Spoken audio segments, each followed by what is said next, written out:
विद्यार्थी मित्रों, ધોરણ 10 વિષય વિજ્ઞાન ચેપ્ટર નંબર 8 સજીવો કેવી રીતે પ્રજનન કરે છે ભાગ 7 એની અંદર આપણે માનવમાં લિંગી પ્રજનન એમાં નરનું પ્રજનન તંત્ર અને માદાનું પ્રજનન તંત્ર જોવાનું છે।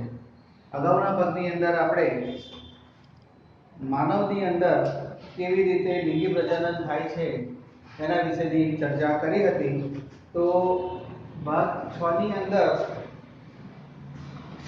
प्रजनन माटेनी क्षमता अमुक ચોક્કસ ઉંમર થાય ત્યારે જ એ સક્રિય બને છે। જન્મથી પ્રજનન તંત્ર એનું સક્રિય હોતું નથી।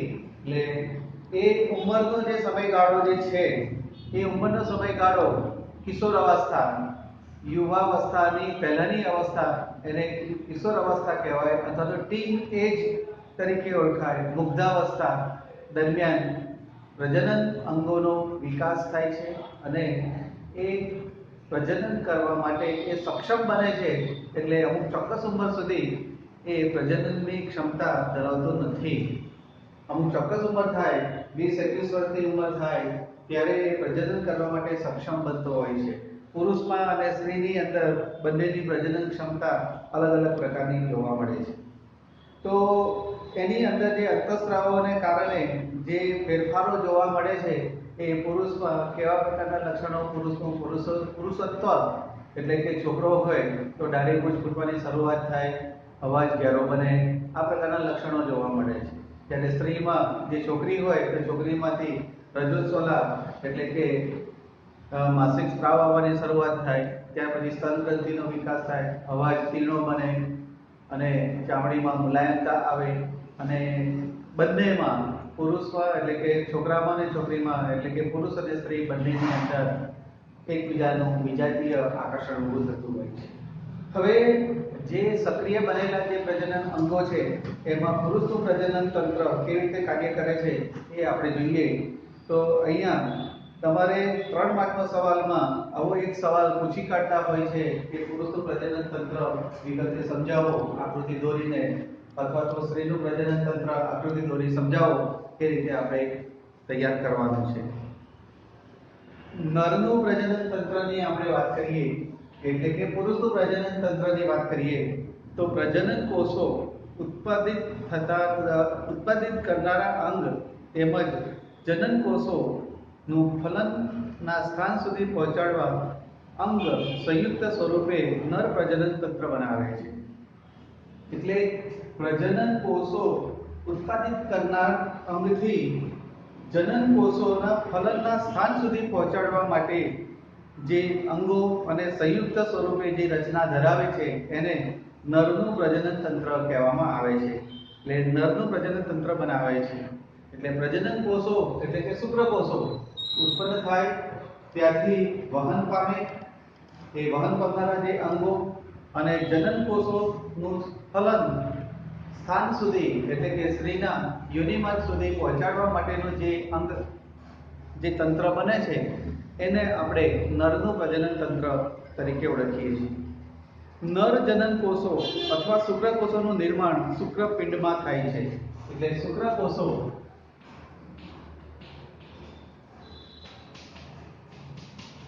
શુક્રપિંડમાં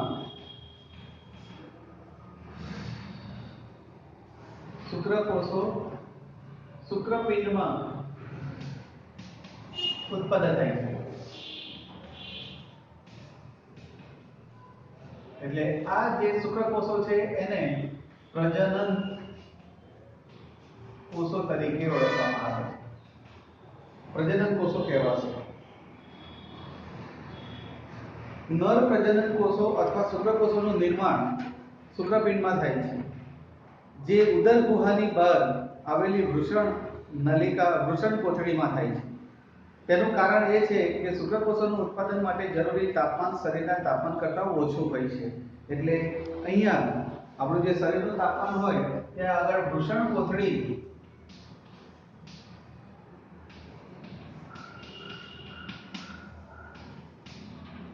નું તાપમાન ઓછું હોય છે।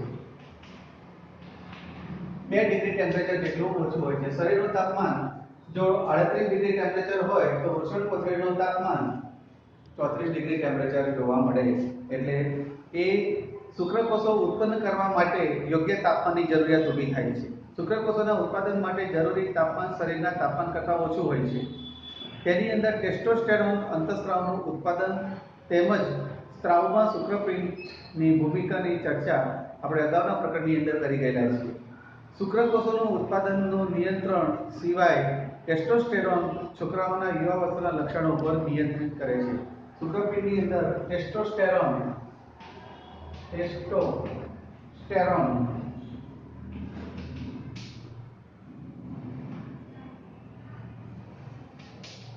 અંતઃસ્ત્રાવ આ ટેસ્ટોસ્ટેરોન અંતઃસ્ત્રાવ શુક્રપિંડની અંદર ઉત્પન્ન થાય છે અને એ અંતઃસ્ત્રાવ પુરુષના લક્ષણો માટે એ જવાબદાર છે. ટેસ્ટોસ્ટેરોન અંતઃસ્ત્રાવ શરીરની અંદર ફરી અને દાઢી મૂછ ફૂટવાની શરૂઆત થાય, ત્યાર પછી અવાજ ઘેરો બને, ગળાનો ભાગ ખુલી જાય છે, ત્યાર પછી વિજાતીય આકર્ષણ વધે છે. આ પ્રકારના બધા લક્ષણો ટેસ્ટોસ્ટેરોન અંતઃસ્ત્રાવને આભારી છે. એટલે એ લક્ષણોનું એ નિયંત્રણ કરે છે. ઉત્પાદિત કોષોનો ત્યાગ શુક્રવાહિની દ્વારા થાય છે, જે મૂત્રાશયમાં આવનારી નળી સાથે જોડાઈને સંયુક્ત નળી બનાવે છે.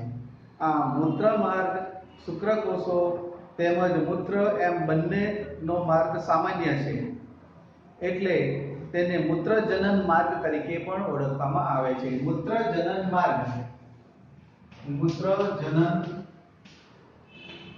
માર્ગ મૂત્રનો પણ નિકાલ જે નલિકા મારફતે થાય છે એ જ નલિકા મારફતે શુક્રકોષોનો પણ નિકાલ થાય છે. એટલે આ શુક્રકોષો એક ચોક્કસ પ્રકારના પ્રોસ્ટેટ ગ્રંથિની અંદર જે સ્ત્રાવ ઉત્પન્ન થાય એ શુક્રકોષો પ્રવાહી માધ્યમમાં આવે છે, જેના કારણે શુક્રકોષોનું સ્થાનાંતર સરળતાથી થાય છે. તેની સાથે આ સ્ત્રાવ શુક્રકોષોનું પોષણ પણ આપે છે.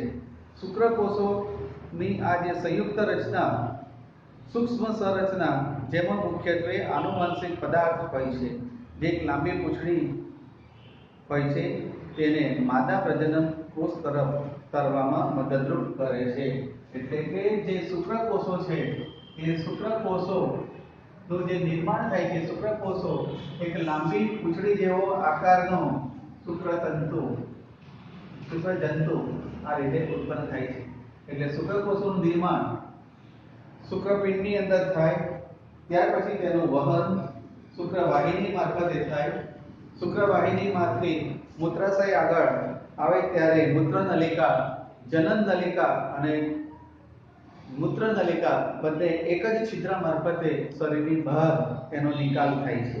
એટલે એની અંદર મૂત્રમાર્ગની સાથે જ એ જોડાયેલી છે. એટલે એક સાથે કદાચ કોઈ દિવસ એવું પણ બનતું નથી કે મૂત્ર અને શુક્રકોષો બંને સાથે સ્ખલિત થાય. વારાફરતી એનું નિર્માણ થઈને એ ઉત્પન્ન થતા હોય છે. શુક્રકોષો તે સૂક્ષ્મ રચના જેમાં મુખ્યત્વે આનુવંશિક પદાર્થ હોય છે અને એક લાંબી પૂંછડી તેની જોવા મળે છે. એ માદા પ્રજનન કોષ તરફ તરવામાં મદદરૂપ થાય છે. એટલે આ પૂંછડી જે છે એ પૂંછડી માદા જનન કોષ એટલે કે અંડકોષ માં તરવા માટે ઉપયોગી છે.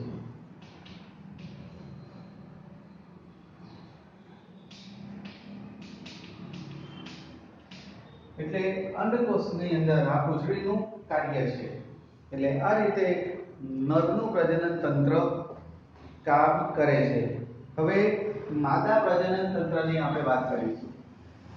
તો માદાનું પ્રજનન તંત્ર કેવી રીતે કાર્ય કરે છે એ નરના પ્રજનન કરતાં થોડું જટિલ છે, ગૂંચવાડા ભરેલું છે. એટલે એને સરળતાથી સમજવા આપણે પ્રયત્ન કરીએ. માદા જનન કોષો અથવા તો અંડકોષોનું નિર્માણ અંડાશયમાં થાય છે. અંડકોષો જે મૂત્ર એટલે કે પ્રજનન કોષો એટલે એને અંડકોષ તરીકે ઓળખે છે. અને અંડકોષનું નિર્માણ અંડપિંડમાં થાય છે. જે રીતે પુરુષમાં પ્રજનન તંત્ર અને પ્રજનન કોષો શુક્રપિંડની અંદર શુક્રકોષોનું નિર્માણ થાય છે, તેવી રીતે સ્ત્રીમાં અંડકોષોનું નિર્માણ અંડપિંડની અંદર થતું જોવા મળે છે. એટલે અને તેની સાથે કેટલાક અંતઃસ્ત્રાવ પણ ઉત્પન્ન થાય છે. અંડપિંડની અંદર બીજા અંતઃસ્ત્રાવ પણ ઉત્પન્ન થાય છે. એ વધારે પડતા જે અંતઃસ્ત્રાવ જે છે એ અંતઃસ્ત્રાવમાં આપણે જોઈએ તો માદા પ્રજનન તંત્રના વિવિધ અંગોની ઓળખ અને તેની કાર્યપદ્ધતિ આપણે જોઈએ એટલે ખ્યાલ આવશે. છોકરીના જન્મ સમયથી જ અંડાશયમાં હજારો અપરિપક્વ અંડપુટિકા હોય છે. છોકરીના જન્મ થાય એટલે એ બાળકીના જન્મની સાથે એની માતા તરફથી હજારોની સંખ્યામાં અપરિપક્વ અંડકોષો એ લઈને આવે છે. યૌનારંભમાં એટલે કે યુવાવસ્થાની અંદર તેમાંના કેટલાક અંડકોષો પરિપક્વ થાય છે. આમાંના એક અંડકોષ દર મહિને એક અંડકોષ ઉત્પન્ન કરે છે. એક અંડપિંડ, બે અંડપિંડ હોય છે, ડાબી સાઈડ અને જમણી સાઈડમાં. આ બે અંડપિંડની અંદર એક મહિને વારાફરતી એક અંડકોષ ઉત્પન્ન કરે છે અને પાતળી અંડવાહિની અથવા ફેલોપિયન નલિકા દ્વારા અંડકોષ ગર્ભાશયમાં સુધી જાય છે. બંને અંડવાહિનીઓ સંયુક્ત બની નાજુક સ્થિતિસ્થાપક નાસપતિ આકારની જીવીની રચના કરે છે, જેને ગર્ભાશય કહેવામાં આવે છે. આગળ જે આકૃતિ આપેલી છે એ આકૃતિ બરાબર ધ્યાનથી સમજજો. પુરુષનું પ્રજનન તંત્રની આકૃતિ છે, સ્ત્રીનું પ્રજનન તંત્રની આકૃતિ છે. આ બંને આકૃતિ તમે ધ્યાનથી દોરજો અને પ્રેક્ટિસ કરજો, કેમ કે આકૃતિ પૂછાય છે કમ્પલસરી. એટલે પરીક્ષાની અંદર એ આકૃતિ તમને દોરતા આવડવી જોઈએ, વધારે સમય જાય નહીં એનું ધ્યાન રાખજો. બે અંડપિંડમાંથી એક અંડપિંડ દર મહિને એક અંડકોષ ઉત્પન્ન કરે છે. પાતળી અંડવાહિની અથવા ફેલોપિયન નલિકા મારફતે અંડકોષ ગર્ભાશય સુધી જાય છે.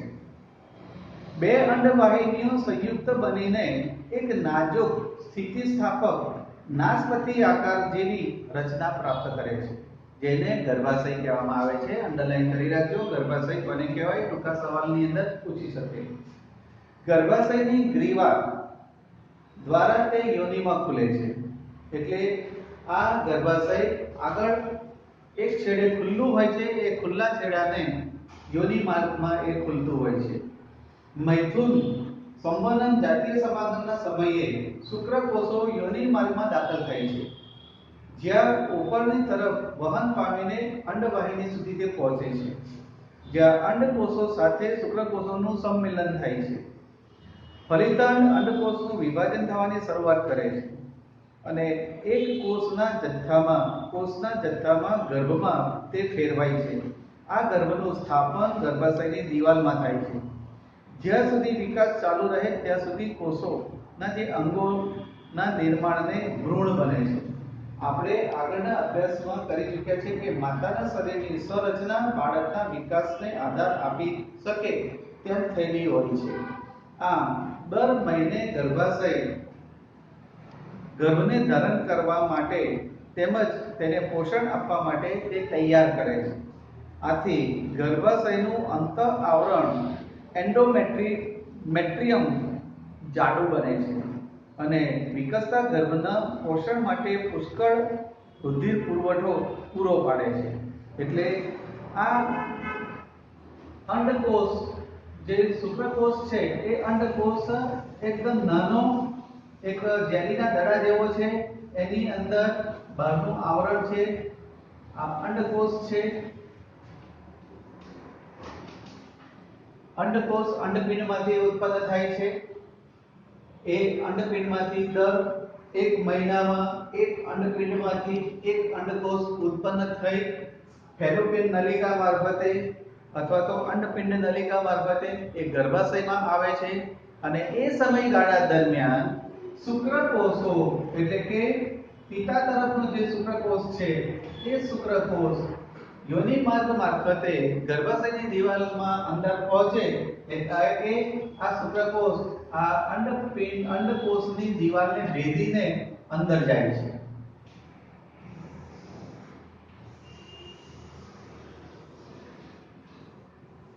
ને એ અંડકોષ ની અંદર એ તરતો હોય તે રીતે અંદર એ પ્રસરણ પામે છે. એટલે પુષ્કળ પ્રમાણમાં દર વખતે દર મહિના દરમિયાન ગર્ભાશયનું એક આવરણ તૈયાર થાય છે. પૂર્વ તૈયારી રૂપે ભ્રૂણને માતાના શરીરમાં પોષણ મળે છે. તેના માટે એક વિશિષ્ટ સ્વરચના હોય છે જેને જરાયુ કહેવામાં આવે છે. આ ડિસ્ક કે રકાટી જેવી રચના છે જે ગર્ભાશયની દિવાલ પર રહેલી હોય છે. તેમાં ભ્રૂણ તરફ પેશીનું સંવર્ધન પ્રવર્ધ હોય છે.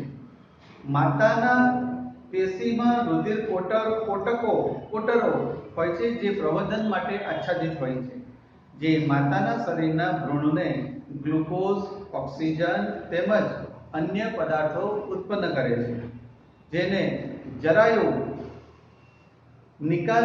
મારફતે માતાના શરીરમાં તેનું સ્થાનાંતરણ થાય છે. ને માતાના શરીરમાં ગર્ભને વિકસિત થવાથી લગભગ 9 મહિનાનો સમય લાગે છે અને ગર્ભાશયમાં પેશીની લયબદ્ધ સંકોચન બાળકના નવજાત શિશુને એ જન્મ આપે છે. એટલે આ ગર્ભનું સ્થાપન થઈ ગયા પછી પિતા તરફના શુક્રકોષો આ અંડકોષની અંદર દાખલ થઈ ગર્ભાશયની જે દિવાલ છે એ ગર્ભાશયની દિવાલ સાથે એ વિકાસ પામતી હોય છે અને એને પોષણ મળે છે જરાયુ મારફતે.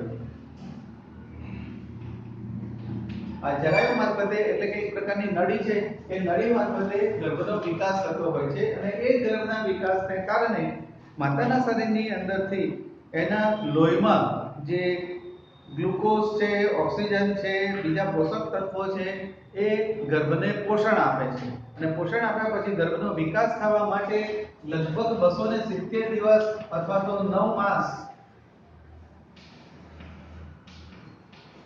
270 દિવસ ગણો કે 9 માસ ગણો, બંને સરખા જ છે. 9 માસ સુધી માતાના શરીરની અંદર એ ગર્ભ રહે છે અને ગર્ભાશયના યોગ્ય પ્રકારના સંકોચનથી એ બાળકનો જન્મ આપે છે.